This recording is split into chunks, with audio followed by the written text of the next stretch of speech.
जी अस्सलाम वालेकुम काबिल एहतराम नाजरीन। बजट आ गया। उसमें जनाब जितनी भी खबरें थी, जितने भी दावे थे कि जनाब प्रॉपर्टी सेक्टर में बूम आ गया है, बहुत ज़्यादा टैक्स कम कर दिए गए हैं, अब उनकी वजाहत भी आती जा रही है।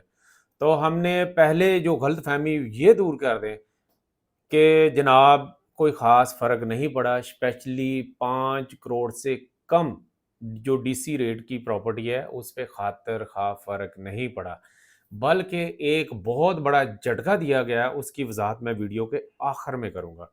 तो पहले ये बता दें कि बहुत ज़्यादा अभाम चल रहा था कि जनाब ख़रीदार के लिए जो रेट था वो 4.5 और 5.5 था। तो यार ये क्या चीज़ है, और इसके बाद ये फ्लैट रेट उनके लिए कर दिया गया है 2.75। बेसिकली 5 करोड़ से ऊपर की प्रॉपर्टी के दो मुख्तलिफ स्लैब रेट थे, और जनाब 5 करोड़ से कम प्रॉपर्टी के अलग रेट थे जो कि 4.5 था। और यही हमारे यहाँ आम कॉमन था, क्योंकि हमारी 90 to 95% प्रॉपर्टी 5 करोड़ से कम होती है। ये मैं डीसी रेट की बात कर रहा हूँ, और ज़ाहिर है डीसी रेट पे सारी टैक्सेशन होती है। तो जनाब ये इसमें उन्होंने कम कर दिया, लेकिन जो इससे ऊपर थी बड़ी महंगी प्रॉपर्टी थी उनको अच्छा खासा रिलीफ दिया गया। अब आप खुद ना अंदाज़ा लगा लें कि वो महंगी प्रॉपर्टी कौन लोग खरीदते हैं, और अगर रिलीफ दिया गया है यानी कि सीधा जनाब 6.5 या 5.5 से 2.75 यानी 2.75 हो जाता है, तो वाकई उनको अच्छा खासा रिलीफ दिया गया। और अदरवाइज दूसरों का काम है। अब आ जाते हैं ख़रीदारी पे, जिस पे सेक्शन लगता था 236 के। तो जनाब पहले था ये फाइलर के लिए 1.5, और बाकी लेट फाइलर इसमें कैटेगरी थी, इसमें नॉन फाइलर कैटेगरी थी, और जो स्लैब रेट थी वो थी वो भी सेम लाइक 5 करोड़ से ऊपर और नीचे वालों की थी। तो ऊपर वालों के लिए थी 2.5। ठीक है, तो इसको भी बराबर करके उन्होंने 1.5 कर दिया, यानी ए कर दिएगा। तो इसमें बाजार बाजार नहीं, हकीकत में जो 5 करोड़ से कम कम है नॉर्मल प्रॉपर्टी है, उस पर कोई फ़र्क नहीं डाला, उस पर वही है। और ये मैं वाजे कर दूं, ये रेट सारे हमेशा फाइलर के आते हैं। लेट फाइलर या नॉन फाइलर अगर इनका जिक्र नहीं किया गया ना, तो उनके टैक्स वैसे के वैसे ही रहने हैं। फ्लैट रेट के लफ्ज़ से बहुत सारे लोग ये मतलब निकाल रहे हैं कि जनाब लेट फाइलर और नॉन फाइलर कैटेगरी ख़त्म कर दी गई है। तो जनाब ऐसा बिल्कुल नहीं है, बल्कि जो मैंने स्टार्ट में कहा था कि उनको बहुत बड़ा झटका लगने वाला है, वो ये है जो एटीएल चलान फीस है वो 1,000 से बढ़ा के 25,000 कर दी गई है।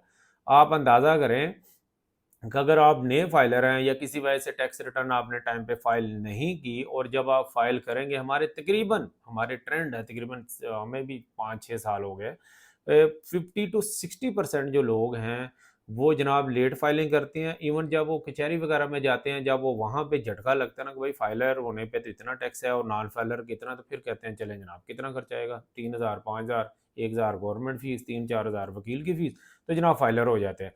अब ऐसा नहीं चलेगा, वो 25,000 का चालान भरेंगे तो उनको जनाब ये वाली ऑफ़र मिलेगी, अदरवाइज़ वो लेट फाइलर का टैक्स पे करेंगे।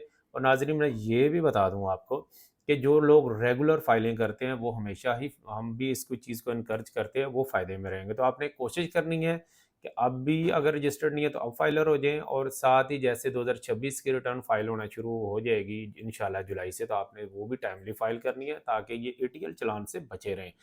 तो जो कंक्लूजन ये निकला कि जनाब ख़ास रिलीफ नहीं दिया गया कि जो हमारे यहाँ ज़्यादा प्रॉपर्टी बेची जाती है। अच्छा, साथ ये भी बता दूँ कि ये सारी चीज़ें अभी जनाब प्रपोज़ल हैं, और इन उम्मीद है कि 22 या 23 जून तक ये फ़ाइनल हो जाएगा, जब पीएम साहब इस पे साइन कर देंगे। उससे पहले अगर चेंजिंग होती भी है तो ये याद रखिएगा कि ओवरऑल उन्होंने अपना जो उन्होंने मार्जिन लगाया हुआ है बजट का, वैसा ही रखना है। इसकी मिसाल ये है कि लास्ट टाइम जब इनका जो टैक्स रेट पे बहुत ज़्यादा बात हुई थी, बहुत प्रेशर आया था, तो इन्होंने ख़रीदने वालों का टैक्स कम करके बेचने वालों पे डाल दिया था, और अपना टैक्स वैसा का वैसा ही रखेगा। अभी भी अगर कोई बहुत ज़्यादा प्रेशर आता है, तो मैं भी समझता हूँ कि एटीएल फीस बहुत ज़्यादा है, इसको कम करना चाहिए। अगर ये कम करेंगे तो किसी न किसी और तरफ इसका इम्पैक्ट ज़रूर डालेंगे। तो कोशिश करनी है कि हम जो अच्छे चैनल्स हैं, अच्छे लोग हैं, उनकी बात को सुनें और अपनी प्री प्लानिंग करें। यानी प्रॉपर्टी अगर आपने जुलाई में नेक्स्ट ईयर खरीदना है तो उसकी प्लानिंग आज ही करें कि आज आपने क्या करना है। अपना और अपने से वाबस्ता उम्मीदों का बहुत ज़्यादा ख्याल रखिएगा। पाकिस्तान जिंदाबाद।